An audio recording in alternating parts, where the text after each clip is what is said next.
let's start with the absorption of water in the presence of ADH due to the expression of aquaprotein 2. Let's see the molecular diagram. What you are seeing, try to understand. Here, the diagram is very, very important because you see the complexity. The diagram shows one of the principal cells. This is the principal cell of the collecting ducts. Fine. This principle shows the apical membrane. That means the apical membrane is this one. I can also use the word luminal membrane. Point to be noted, luminal membrane. Here, the water molecule is coming. These are the water molecules which are coming. If these are not absorbed, then they will come in the urine, and that's what we know as diuresis. This is my first point. This is known as the basal membrane, and this is known as the lateral membrane. I can use the word basolateral membrane here. What is this? This is the interstitial fluid. And what you are seeing here, this is known as the endothelial cells. The single layer of endothelial cells. And these are the cells which are lining the peritubular capillary. So in this diagram, this is peritubular capillary. Fine. What we need? We need the water molecules to come here. These are the water molecule. Blue chalk. These are the water molecule to come here. And these water come to the blood vessel here. This is water. Can I put a arrow? Yes. Let's see. This is the water.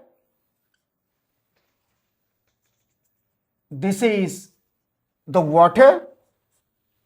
And here, this is the water. This is our aim. Drawing this diagram makes it to understand. This is the basement membrane, interstitial fluid, peritubular capillary, and this is the principal cell. I can write here, somewhere here, the principal cells of collecting ducts. So the diagram is principal cells of collecting duct. Now see the diagram. What is this? These are the V2 receptors, the vasopressin 2 receptors, V2 receptor, V2 receptor. See this green. What are these? These are the arginine vasopressin, the hormone ADH. Now this hormone will come to this interstitial space, and see now the red one. This is ABP. Now this ABP, just mark, they will bind here. Now the hormone is binding here. the hormone is binding here. So try to understand this. This hormone, once it binds, it is coupled to the GPCR. That means the V2 receptors are coupled to the G protein. What happens? What happens? That is, this GPCR binding causes activation. Temperature, pH dependent activation. That is, change in the orientation. And what happens? You can see now this black one. The stimulatory unit GS is activated. GDP is replaced by GTP. This G stimulatory unit is translocated towards the membrane. What in the membrane they get? They get the most important enzyme, which is membrane dependent. This is membrane adenylate cyclase. I can write MAC, adenylate cyclase, inactive. But this G stimulatory now makes it active. That means inactive is now converted to active. If it is becoming active, then I can draw some blue lines to show you now it is activated. So this is activated with this blue. What it will cause? This is an ATP converting enzyme. It will convert the ATP into the cyclic AMP. It is just like that second messenger concept what we have discussed in hormone axis. This cyclic AMP is the master molecule. It behaves like and is the second messenger. Just try to understand point by point. First, second, third. So this is, first is binding, second is G protein stimulation, third is cyclic AMP formation. What this cyclic AMP causes? This cyclic AMP activates another kinase, that is protein kinase A. What we say it as? PKA. Now this PKA is active. This is a phosphorylating enzyme. It gets phosphorylated.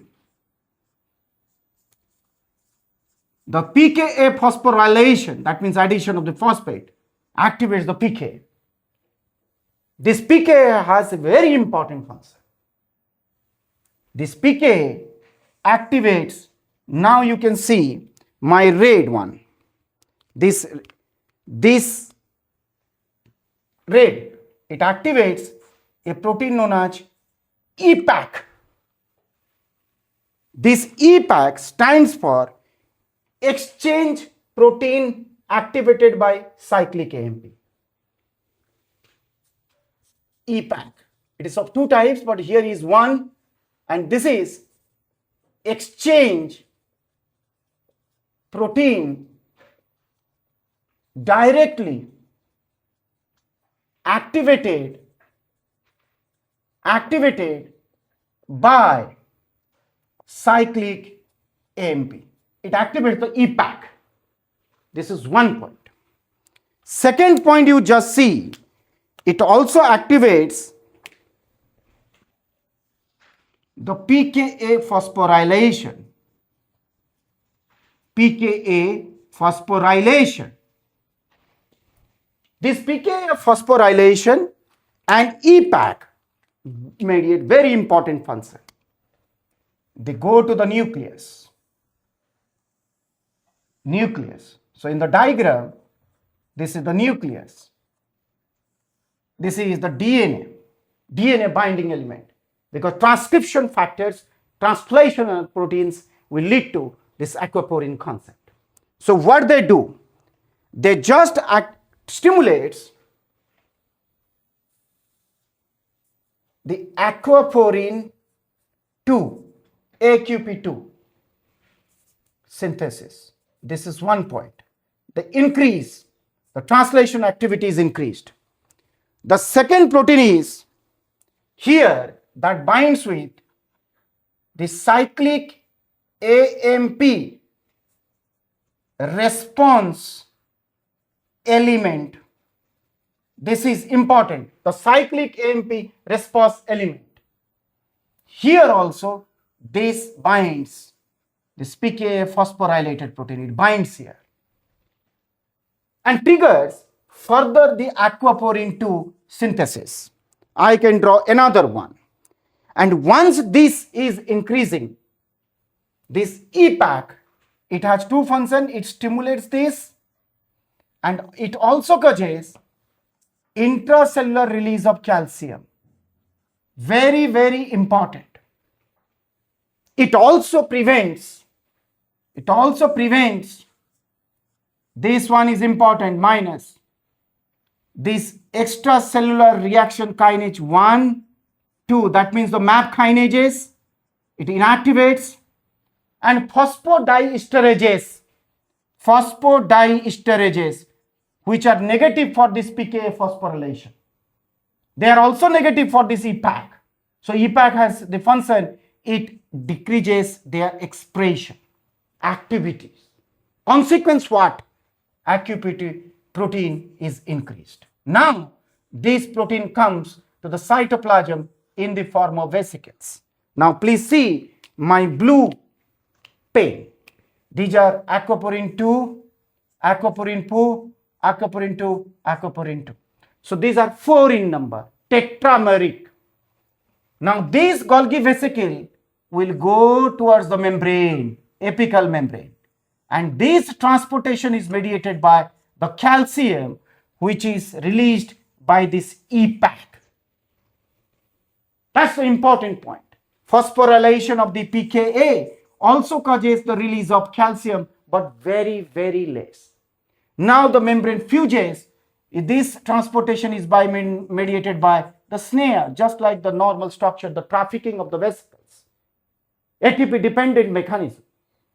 Now see this membrane. I will change to this membrane. Now the vesicles come and the fuse with the membrane so that on the apical surface this is expressed.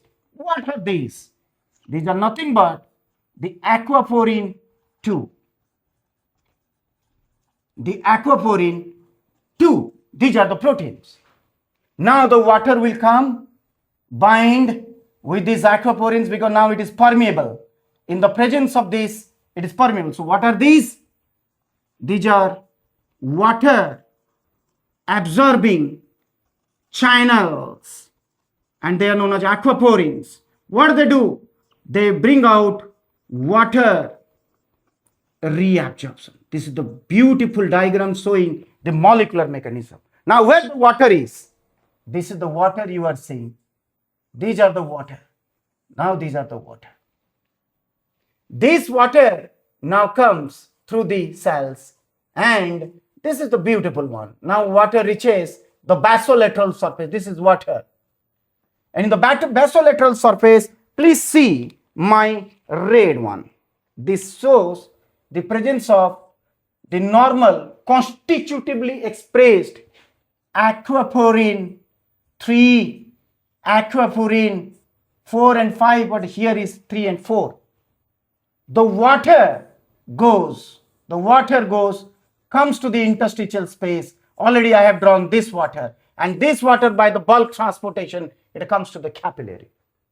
It is that water which was earlier impermeable. Now in the presence of aquaporin 2, they become permeable.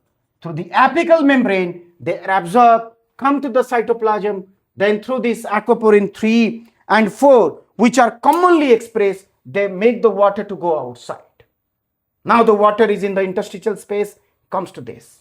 That's what I was saying, how that 10% water is being absorbed. So this is that beautiful diagram which shows the intracellular mechanism. We should not forget this mechanism is very, very essential in regulating this process, and this is mediated by the V2 receptors. So the take-home message, the basolateral surface contains the V2R receptors, not the apical. Number one. Number two, the aquaporin, this aquaporin 2 is expressed. This is aquaporin 2. Already I have written here, this is aquaporin 2, this protein.